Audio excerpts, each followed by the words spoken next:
Sheila. Good morning, good afternoon, good evening, everyone. Yeah, yeah. Thank you, Jalen, for the jingle. All right. How's everybody doing after the Super Bowl? Boy, was it great. It was exciting. It was powerful. It was fun. So I want to just start off this Monday morning, and I integrated this into the conversation today of Coaches and Coffee. And I want to speak a little bit to greatness. First of all, I want to acknowledge and congratulate the Tampa Bay Buccaneers. The defense was extraordinary. Tom Brady just really epitomizes what greatness looks like on the court, on the field, and in life. And kudos to you, Tom Brady. 7 out of 11 Super Bowls that he's made it to the Super Bowl. He's won 7 times. I think that's around a 64% effectiveness in winning. So he's got something to say about that, as does LeBron James, as did Kobe Bryant, as did Magic Johnson and Larry Bird, and a few other really, really great in the field of sports.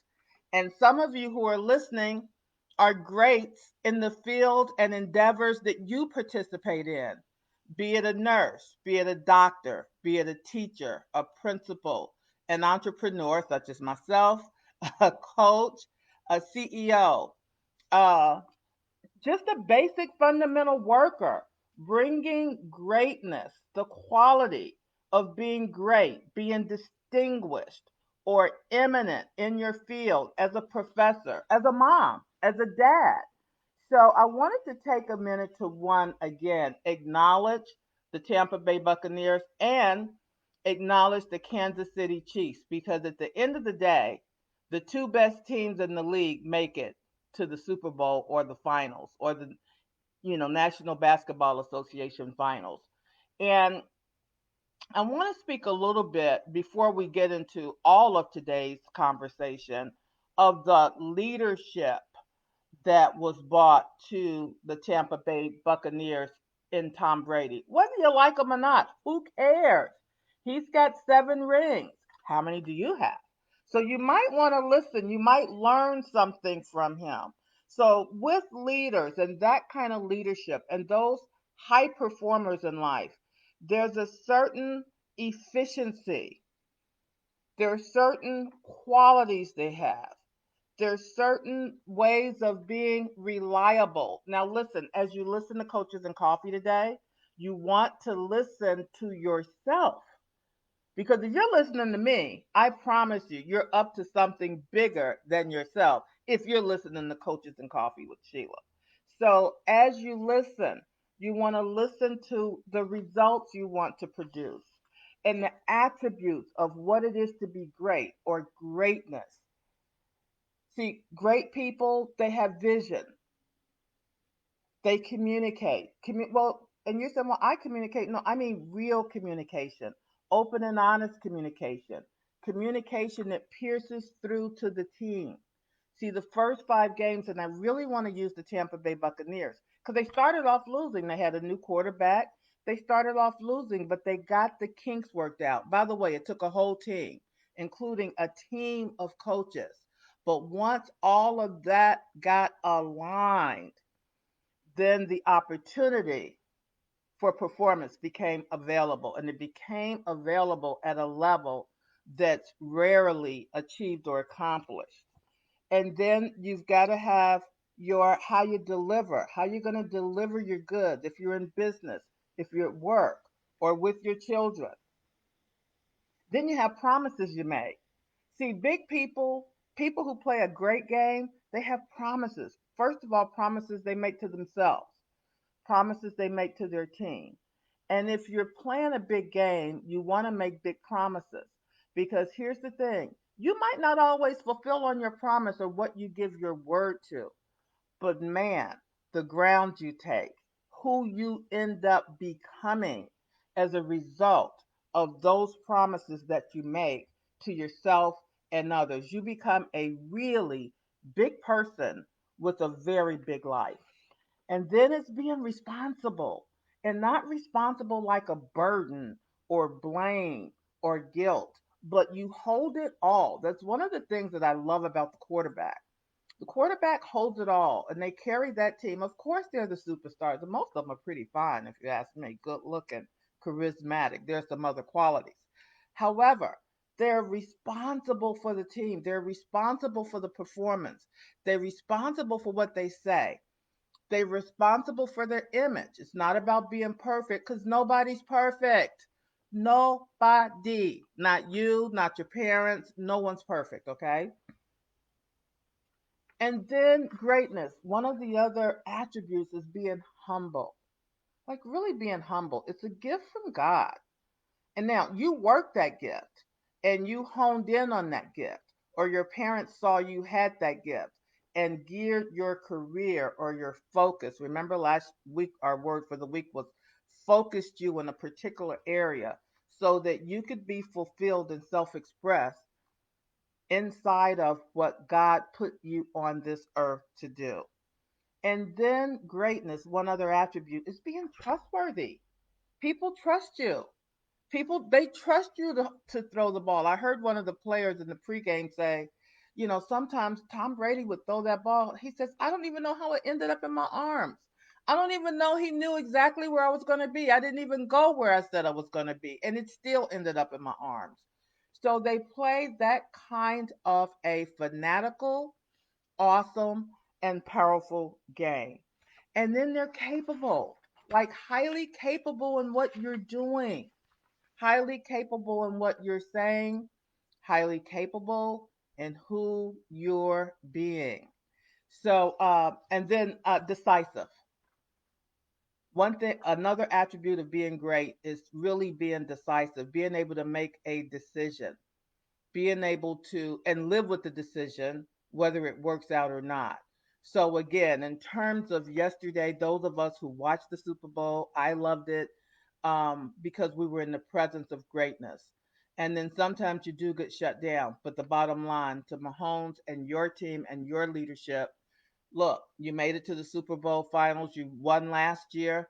Next year, everybody has an opportunity to come back and play the game again. The clock went back to zero, and can't wait till the preseason. All right.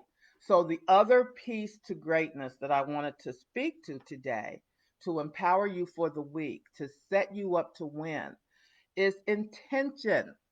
So, that was the big, big thing about the game. Each team had an intention. Now, the goal was to win the Super Bowl, but the intention could have been to go out and give it our all, give it 110%, give it everything.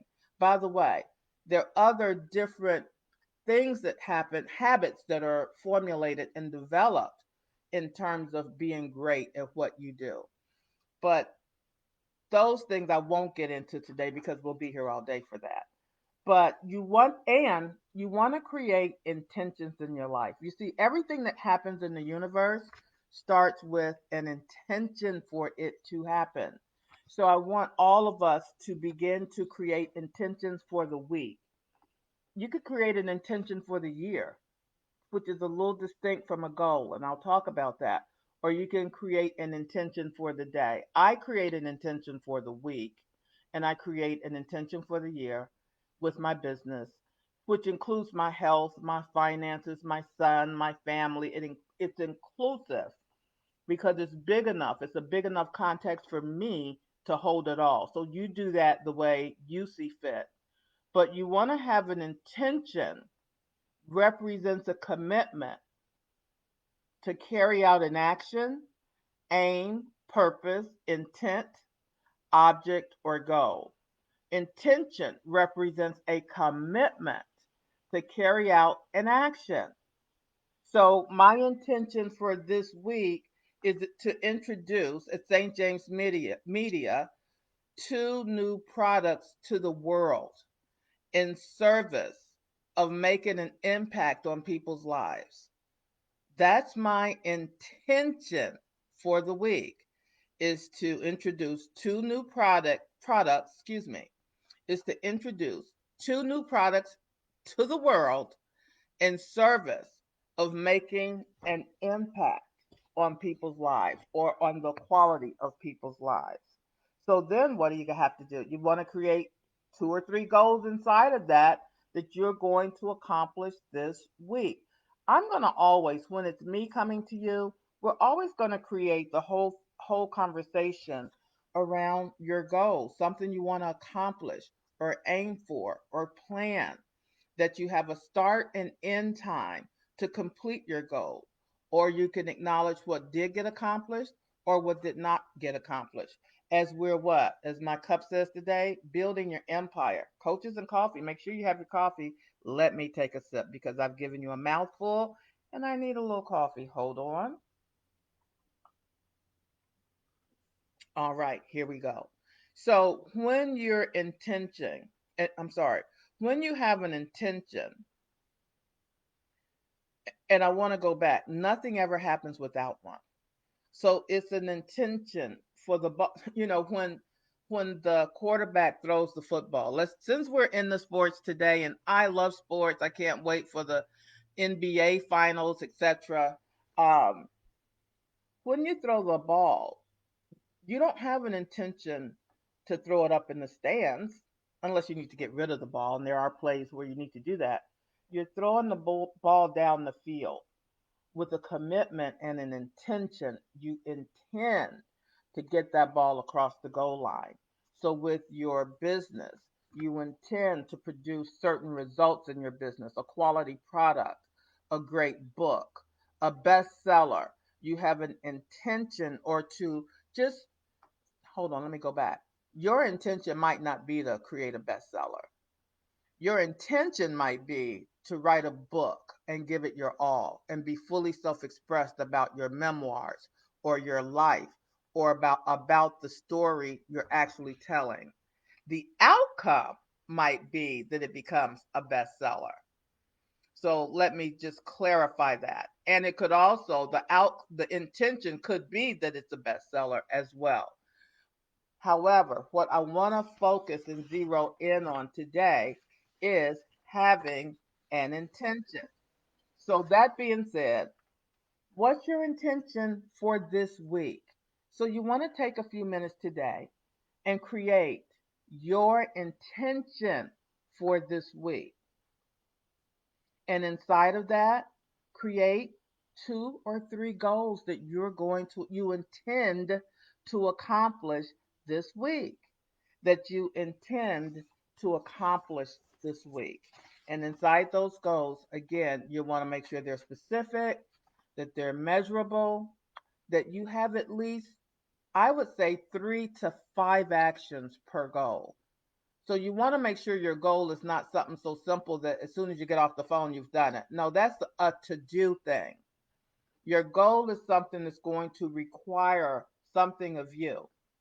Another thing about a goal is and taking the actions by Friday or whenever your weekends for you could be Saturday, you want to become someone new week in and week out, week in and week out, and you want to continue to discover for yourself not what's predictable about you, not what you already know about you, not what others already know about you.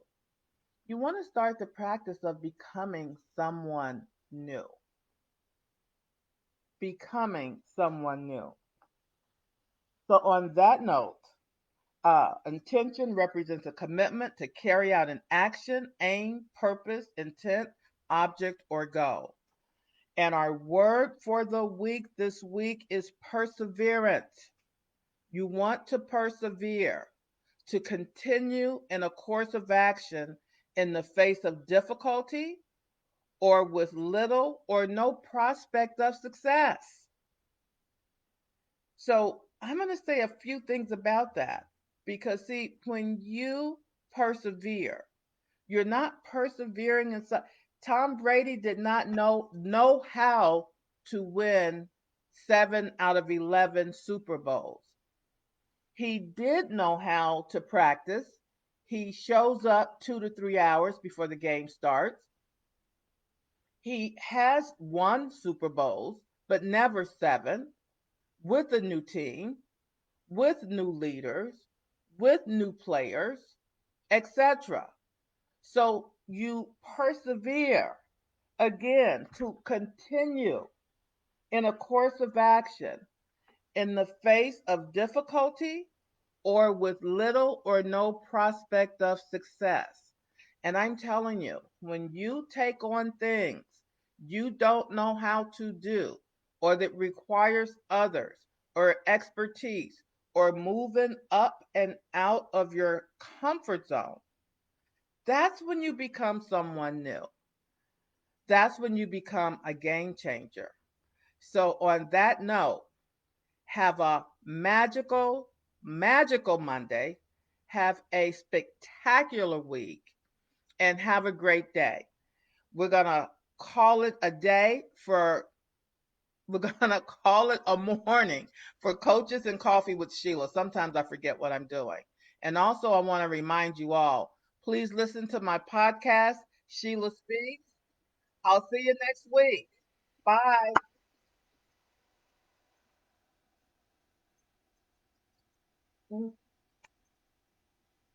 Shout out to Jayla.